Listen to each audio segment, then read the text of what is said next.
자, 이제 우리는 생명의 마지막 단원에 들어오게 되었다. 마지막 단원은 생물의 생태계에 대한 이야기인데 생태계에 대해서 하나하나 이야기를 해보도록 할 거야. 그래서 첫 번째 생태계.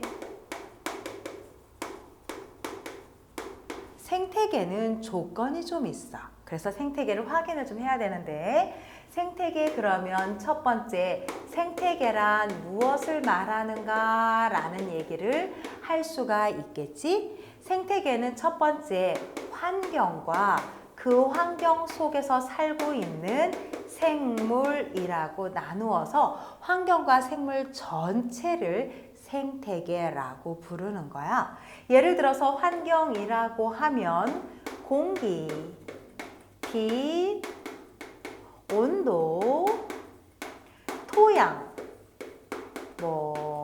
그리고 수분 이런 애들이 들어가게 될 거고 그 안에 살고 있는 생물이라고 하는 것은 생산자,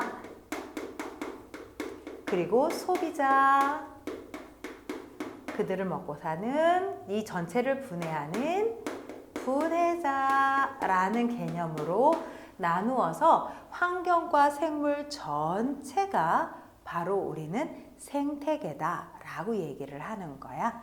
이때 생태계에서 환경이 생물에게 주는 영향이라고 하는 걸 우리는 작용이라고 하고 그리고 생물이 환경에게 거꾸로 주는 영향이라고 하면 이것을 반작용이라고 하게 되는 거지.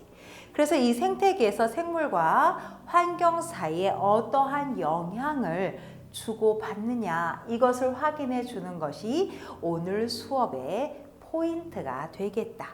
그 중에서 첫 번째 작용에 해당하는 것들을 좀 보도록 할까? 환경이 생물에게 미치는 영향을 작용이라고 그랬잖아. 그 중에 첫 번째 바로 빛이라고 하는 것을 보도록 할게. 빛에는 여러 가지 조건이 있을 수가 있어서 처음은 빛의 세기라고 하는 것을 보자.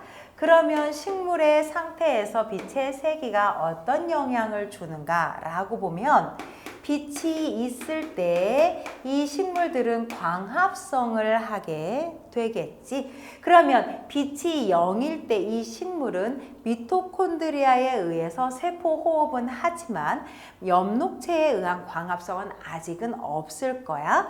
그래서 CO2를 방출하느냐 아니면 CO2를 흡수하느냐, 즉 호흡과 광합성의 양으로 비교를 한번 해볼 거야. 자, 첫 번째 빛이 0일 때 모두 호흡을 했겠지. 그래서 이산화탄소가 많이 나오기 시작을 했어. 자, 이제 서서히 빛이 들어갈 거야. 빛이 들어가면 엽록체에서 광합성을 시작을 하게 돼. 그럴 때 미토콘드리아에서 만들어진 이산화탄소를 모두 내보내고 다시 광합성에 필요한 이산화탄소를 가지고 올 필요는 없을 거란 말이야. 그래서 만들어진 이산화탄소를 광합성에 쓰고 그 나머지만 배출을 하게 되기 때문에 CO2의 배출량이 서서히 줄어들다가 어느 순간 그 미토콘드리아에서 만들어낸 이산화탄소보다 더 많은 이산화탄소를 광합성에 쓰게 됐을 때 외부에서 이산화탄소를 흡수해 오게 된다는 거지. 어떤 식물은 이것을 비교했을 때 우리가 빛이 더 이상 강해지더라도 광합성량이 늘어나지 않는 지점을 광포화점, 광합성량과 호흡량이 같아져서 드디어 나가거나 들어오는 기체가 없는 것처럼 느껴졌을 때 우리가 이때를 빛의 세기를 보상점이라고 부르게 되고, 또 다른 식물의 경우는 보상점이 훨씬 낮고 광포화점도 낮은 식물이 있을 수 있다. 그러면 보상점이 낮고 광포화점도 낮다면 적은 양의 빛으로도 생존을 하고 광합성을 충분히 할 수 있는 식물이라, 그래서 우리는 이 식물을 음지식물이라고 부르고, 반대로 보상점이 크고 광합성량이 훨씬 더 강한 빛의 세계에서 나타났다라고 하면 우리는 이것을 양지식물이라고 부른다. 또 하나, 이런 양지식물과 음지식물에서 차이가 나는 것은 잎사귀의 크기와 두께에서 차이가 나거든. 자, 다시 한번 보도록 하자. 양지식물의 잎이라고 하면 이 양지식물의 잎을 우리는 양엽이라고 부를 거고, 양엽의 경우는 말이야, 빛이 비치는데 빛의 세기가 강해서 깊이까지 쑥 들어오게 될 거야. 그래서 바깥쪽에 있는 표피, 그리고 안쪽으로 들어오고 있는 울타리 조직, 책상 조직이라고도 하는구나. 그리고 그 아래쪽에 해면 조직이 두껍게 이렇게 발달을 하면서 뒷면에 표피 조직인 기공이 나타나지게 되면 우리는 이 전체가 다 잎의 두께다 라고 표현을 할 거야. 그래서 양지식물의 잎인 양엽의 특징은 두껍고 잎의 폭이 좁다. 그래도 광합성을 충분히 할 수 있도록 빛이 강하게 들어오니까 엽록체를 가지고 있는 세포들이 밀집되어서 두께를 형성한다 라고 하겠지. 그러면 두 번째, 음지식물의 잎은 어떻게 될까? 우리는 음지식물의 잎을 다른 말로 음엽이라고 부를 거고, 음엽의 경우는 햇빛이 그렇게까지 강하게 들어오지는 못하는 상황이 됐을 거야. 그래서 빛이 약하게 들어오고 만단 말이지. 그러면 맨 위에 표피, 그리고 책상 조직, 일명 울타리 조직, 그리고 그 밑에 약한 빛에 조금씩 광합성을 할 해면 조직, 그리고 뒷면 표피에 기공까지 표시를 하면 바로 식물의 잎이 이렇게 나타나게 되네. 위와 완전하게 차이가 있게 되지. 그래서 잎은 얇고 광합성을 넉넉하게 하기 위해서는 엽록체를 가지고 있는 세포들이 옆으로 많이 서야 하니까 넓다라고 하는 특징을 가지고 있어. 그러므로 빛이라고 하는 환경에 의해 생물이 영향을 받은 경우 바로 빛의 세기에 의한 작용에 의한 결과다. 이렇게 볼 수가 있지. 두 번째, 같은 빛인데 이번엔 빛의 세기가 아니라 빛의 파장이라고 보자. 빛의 파장이라면 빛에서의 색이 나타난다는 뜻이 될 거야. 그래서 우리가 빨주노초, 파남보라고 하는 빛의 색을 가지고 식물의 광합성량을 비교하려고 해. 식물의 광합성량을 비교하기 위해서 프리즘이 있고 광합성을 할 수 있는 핵함이라고 하는 조류를 준비했어. 자, 핵함이 광합성을 얼마나 많이 했는지 알 수가 없으니 호기성 세균도 여기다 같이 둘 거야. 그래 놓고 자, 빛을 비춰주기 전에는 핵함도 산소 호흡을 하고 호기성 세균도 산소 호흡을 해야겠지. 그래서 각각 멀리 떨어져 있을 텐데 여기에 빛을 주어서 빛의 색으로 나누어졌더니 빨주노초 파남보라는 빛의 색이 나오게 됐어. 그리고 핵함이 이들의 빛을 자기가 활용해서 광합성을 시작해 줬어. 그랬더니 핵함 주변에 산소가 발생했군. 발생한 산소 때문에 호기성 세균들이 바로 핵함 주변으로 모여들기 시작을 했던 거야. 그러면 그게 바로 어디냐? 적색광과 청색광에 많이 몰려드니 아하, 식물마다 광합성을 하는 빛의 파장이 이렇게 정해져 있구나. 그럼 이것을 우리 물속에 들어가서 물속의 깊이에 따라 빛이 얼마나 뚫고 들어갈 수 있느냐에 따라서 이 식물들이 어떻게 생존을 하는 깊이를 갖는가 라는 걸 보도록 할 거야.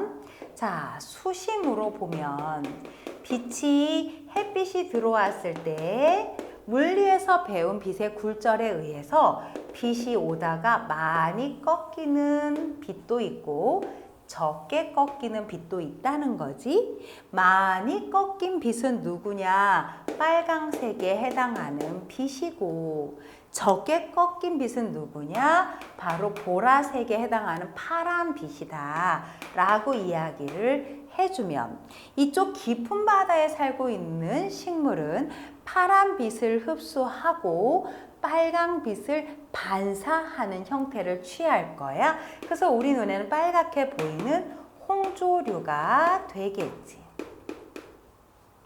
이 위에 있는 식물은 빨간 빛과 파란 빛이 다 있어. 그래서 빨간 빛을 흡수하고 파란 빛을 반사한다. 이렇게 표현할 수가 없는 거란 말이야. 빨강과 파랑을 다 흡수하고 빨강과 파랑 사이에 해당하는 녹색을 주로 반사한다 라고 해서 여기는 녹조류가 되는 거야. 그 사이를 갈조류라고 불러주면서 빛의 파장에 따른 식물의 분포도 볼 수가 있다. 또 하나, 빛의 일조 시간에 따라 개화하는 꽃들이 달라진다 라고 하는 것도 확인을 해줄 수가 있어. 그래서 세 번째, 일조 시간. 빛이 비춰지는 시간을 우리가 기준으로 해서 식물들이 꽃피는 걸 확인을 한번 해볼까 해.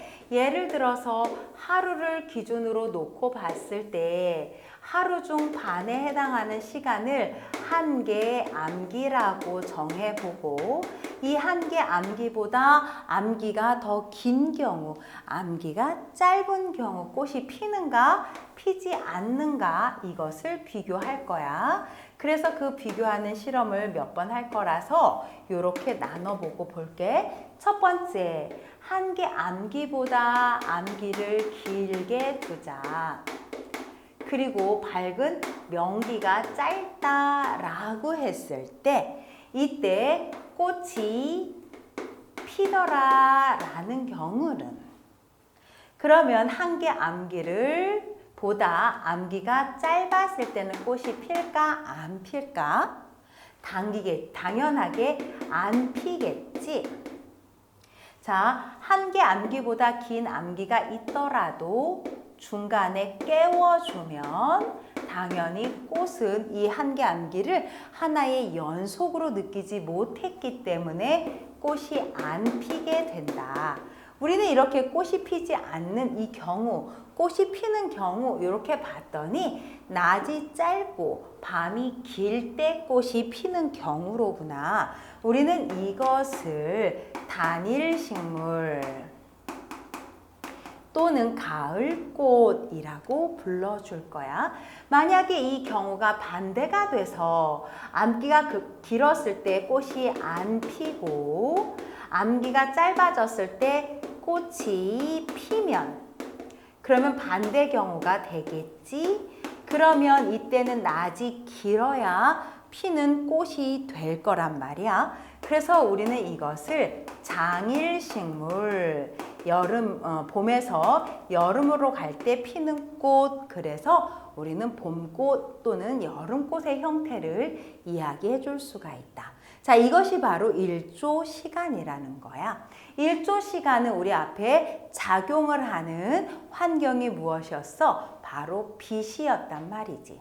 자, 빛에 의한 작용은 이렇게 볼 수가 있어. 만약에 물에 의한 작용은 어떠할까? 물이 있는 곳이라면 물 속에 살고 있는 식물들은 오히려 공기주머니를 가지고 물 위에 뜨면서 햇빛을 많이 받으려고 애를 쓸 거고, 물이 없는 사막 지역 같은 경우에는 뿌리 쪽에 저수 조직을 가지면서 물을 보관하려고 하겠지. 또는 물의 증발을 막기 위해서 선인장 같은 경우는 때로는 잎이 가시로 변화된 형태도 나타나는 거야. 온도라고 하는 건 어떨까? 온도가 추운 지역에 있는 동물들은 그 추운 곳에서 얼어서 죽으면 안 되겠잖아. 그래서 열이 빠져나가지 못하도록 몸의 말단 부위가 작아지고 몸집 자체는 커지는 경향을 보인다면, 반대로 더운 지역에 사는 동물들은 몸의 말단 부위가 커져서 열 발산이 잘 되는 형태로 진화, 발전하는 모양을 볼 수가 있다. 자, 생태계라고 하는 것은 이렇게 환경이 생물에게 영향을 주어서 그 영향으로 생물이 꾸준하게 진화되면서 변형이 되거나 바뀌어진 형태를 볼 수가 있다. 다음 시간에는 실제로 생물의 형태에 조금 더 집중해서 생태계를 분석해 보자.